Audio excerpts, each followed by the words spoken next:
Number 6, 100 ml of decimolar oxalic acid is shaken with 250 milligram of wood charcoal.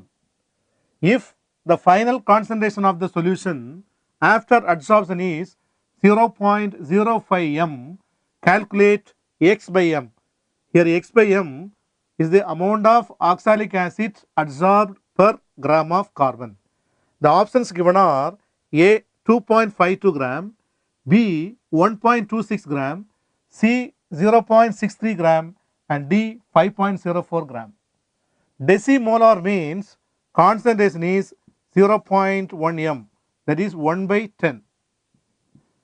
So in 1 liter we have 0.1 mole of oxalic acid, that is 1000 ml. 1000 ml of the solution consists of 0.1 m or 0.1 mole per liter. This in gram term, if you want to calculate the mass of oxalic acid, so we have to calculate like this. Out of 1000 ml, that is 0.1 mole, and 1 mole of oxalic acid is 126 gram. Therefore, out of 100 ml, and this will give the answer. See, 100,000 is the 1 liter is equal to 1000 ml. That's the reason we have taken 1000 here. So 100 ml is the solution.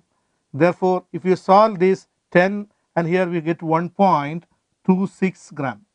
So 1.26 gram is the initial amount. Now after adsorption, because now the oxalic, this solution is shaken with charcoal, and after adsorption the concentration comes down to 0.05 m. That is, that decreases by 50%. So decreases half.